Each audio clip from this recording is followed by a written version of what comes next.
Hi friends, welcome to my YouTube channel. మేమైతే ఇవాళ చేపలకైతే పోయినామంటే మేము మా దగ్గర ఎల్లంపల్లి ప్రాజెక్టు ఉంటుంది. ప్రాజెక్ట్ దగ్గర చేపలు అయితే పడితే అక్కడికి పోయి మేము అడిగినాం. చేపలు కిలోన్నర చేప అయితే దిగిన తర్వాత చేప కూడా కట్ చేయమని అడిగినాం. అడిగితే మరి ఎవరన్నా మగవాళ్ళు ఉన్నారా అంటే లేదు, నేనే కొట్టిస్తా, చేప నేనే కట్ చేసి ఇస్తా అంటే మీకు తెలుసా మరి చేప కట్ చేయడం అని ఆమెను అడిగితే నేనే కట్ చేస్తా, ఆ డబ్బులు కూడా నాకే ఉంటాయి కదా, అందుకని నేను కూడా నేర్చుకున్నా అని చెప్పేసి ఆమె కొట్టేసింది. చాలా బాగా కొట్టేసింది, చాలా ముక్కలు వక్కలు అయ్యేటట్టు చాలా బాగా కొట్టింది.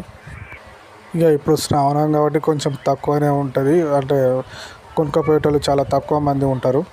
ఈ ఎల్లంపల్లి ప్రాజెక్టు దగ్గర ఎప్పుడైనా చేపలు దొరుకుతాయి. ఇది గుడిపేట దగ్గర ఉంటుంది. ఎల్లంపల్లి ప్రాజెక్టు డ్యామ్ అంటారు. ఇక్కడ ఎనీ టైం చేపలు అయితే దొరుకుతాయి, చాలా ఫ్రెష్ చేపలు. మీ దగ్గరలో ఎవరైనా ఉంటే ఇక్కడ మీరు తీసుకోవచ్చు. ఎల్లంపల్లి డ్యామ్ అంటే ఎక్కడనో కాదు, మంచిర్యాల జిల్లా హాజీపూర్ మండలంలోని గుడిపేట గ్రామంలో ఉంటుంది. ఇది ముంపు గ్రామాలు ఇవి. మీరు కూడా దీనికి దగ్గరలో ఉంటే మంచి ఫ్రెష్ చేపలు అయితే ఎప్పుడైనా దొరుకుతాయి, వచ్చి మీరు ఇక్కడ కొనుక్కోవచ్చు మంచిగా. ఈమె ఎలా కట్ చేస్తుందో ఏమో అనుకున్నా కానీ చాలా చక్కగా ముక్కలు వక్కలు అయ్యేటట్టు మంచిగా కట్ చేసింది ఈమె.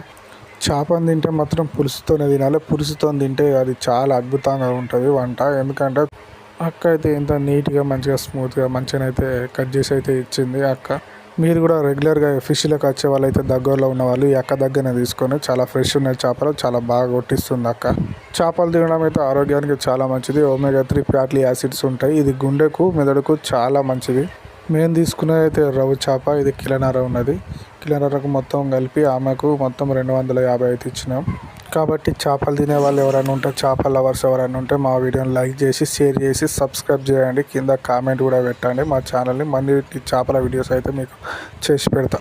నేనైతే ఈ వీడియో తీద్దామని అక్కని అడిగితే అక్క మాత్రం వద్దన్నది.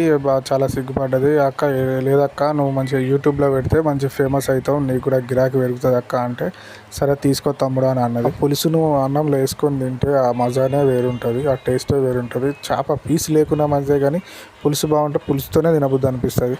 మొత్తానికైతే ఫిష్ కట్ చేసుడు అయితే అయిపోయింది. ఇక మొత్తం అక్కనైతే నాకు ఇచ్చింది. ఇంటికి పోయి పులుసు వేసుకొని